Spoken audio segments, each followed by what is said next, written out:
Қалайсыздар жігіттер, қыздар? Бүгін обзорды бастаймыз. Обзор айына 2 рет түсірілетін болады. Бұл обзор жалпы не үшін керек? Мысалға, анализдер Threads'та да, Telegram'да да беріліп жатса, бұл обзор не үшін керек? Бұл яғни үлкен графиктерге обзор. Например, мына жерде график бізде S&P 500.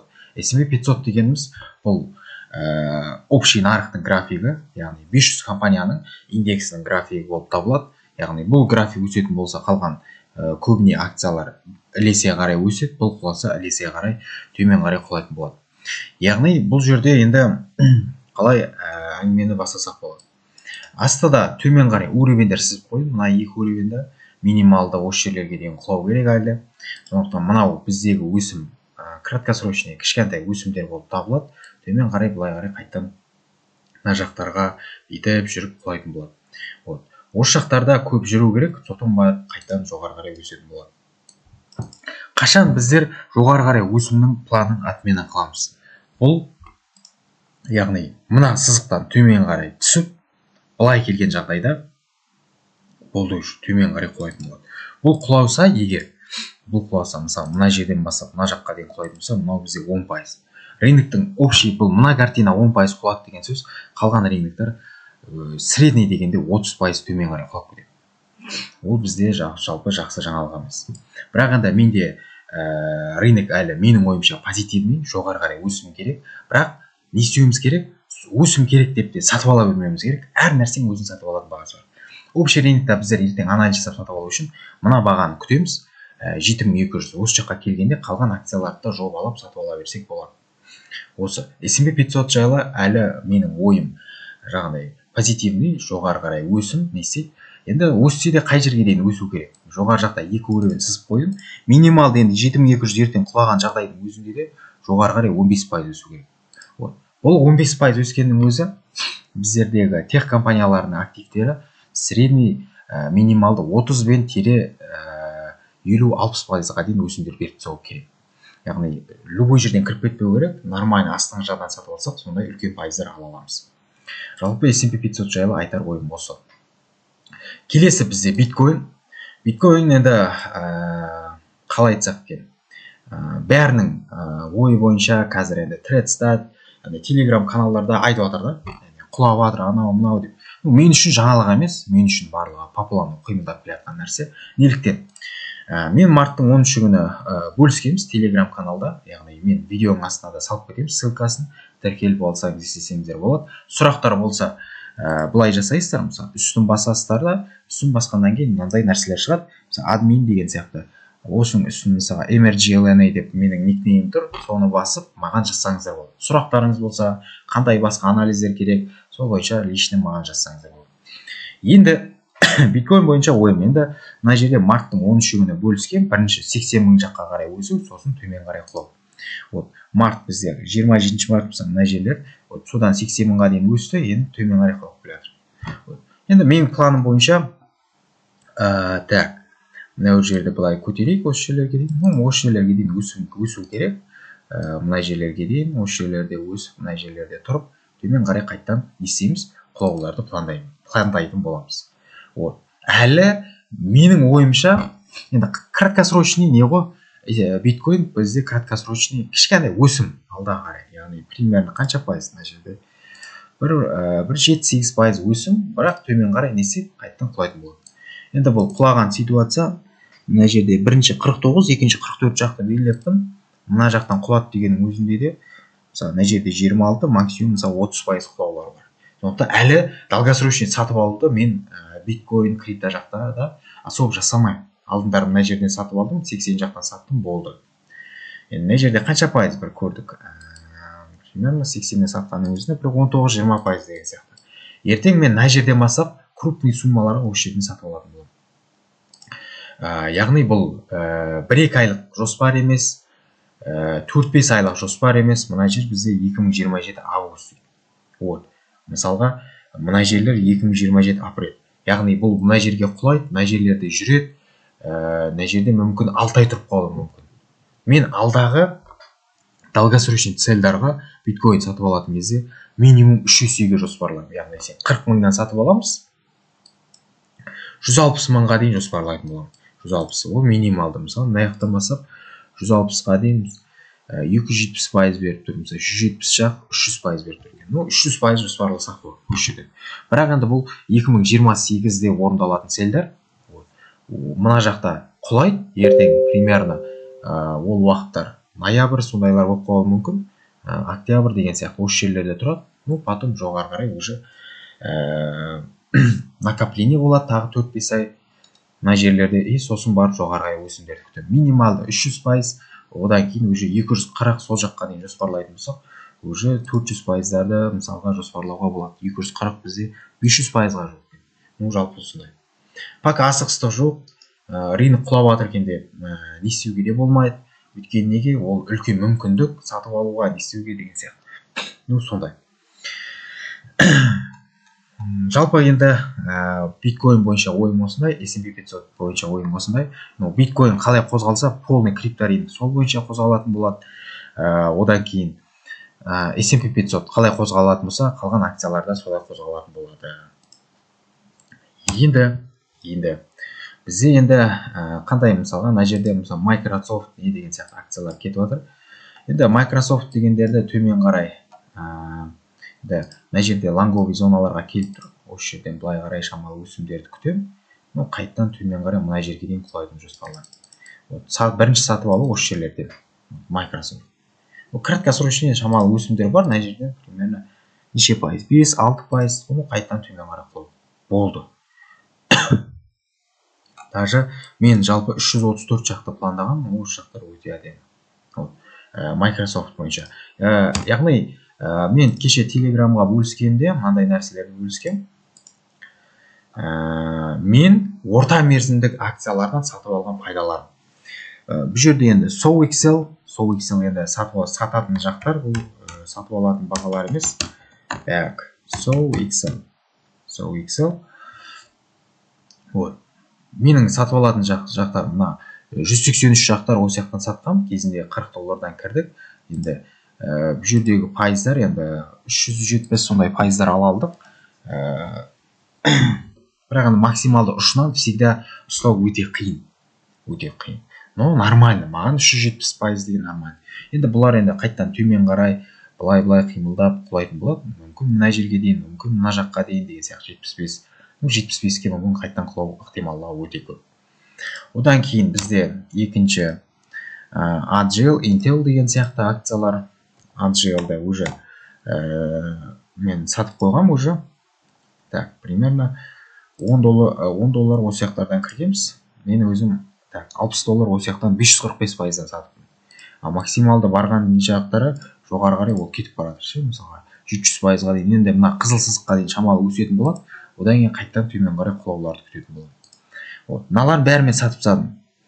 Iron, Oracle, SWX деген бәрін сатып тастадым. Енді бізде алдыңғы 6 айлық, осы бізде 6-шы ай, келесі 6 айға үлкен жоспарлар құруды ойластырып отырмын. Яғни ертең S&P 500 құлайды. S&P 500 құлаудың барысында біздер қайтадан актив сатып алуды бастаймын. Қазіргі мысалға мына жерде Zoom акциясын айтсақ болады. Zoom акциясы ертең мына жерде 84 сол бағасына дейін құлауы ықтималы өте жоғары. Осы жерден құлайды, осы жерден қайттан сатып алсақ болады. Бұл жерде мысалға пайыздардан есептейтін болсақ, мысалға 71%. Меніңше нормально, басқа біреу үшін білмеймін, меніңше нормально. Келесі 6 айлыққа алынатын нәрселер. Мынау мысалға бізде 70. Яғни ол мысалы Zoom сатып алып жатырмын деген сөз, ол қазір кіреді деген сөз емес. Ертең мынау 84-85-ке құлайды, сол жақтан сатып аламыз. Болды. Сол жақтан сатып аламыз, ол өседі, сондай. Келесі, мысалға мен жоспарлап отқан нәрселердің бірі, енді қазір көп хайпта болып жатқан, яғни MSTR биткоинға байланысты. Білмеймін, елдер не үшін сатып алған бұны. Мысалы 500 кезінде, 300 кезінде сатып алған, маған оқиым, несейін дегенде студенттер нелер келген. MSTR-ін сатып алу бағасы міне $80 болды. Алдында мынау мысалға аяқта сызық көрсетіп тұр, ол мына жердегі сызық қой, былай келгенде былай. Ойында 184-ке дейін баралды, қайттан құлап кетті. Ертең енді өсетін болса, бұл уже былай қарай созылады. $80, 80-ге құлайды, сосын барып жоғарыға. 180 соққа қарай өсу керек. Бұл 80-ге құлайды, еще ол бірден өспейді.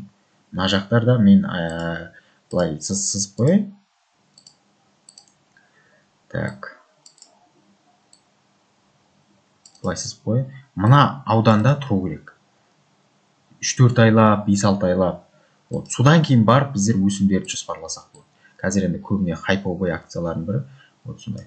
Не үшін алғызғанын білмеймін, адамдарға, менің ойымша осындай. Мына жерде мысалы ертең 80-нен құлайды, 180-нен сатсаң болады.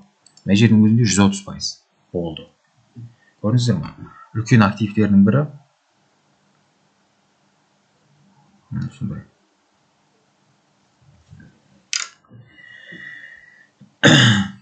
Енді мен өзім жалпы MS-терді сатып алатын болсам, осы 80 бағасынан сатып алам.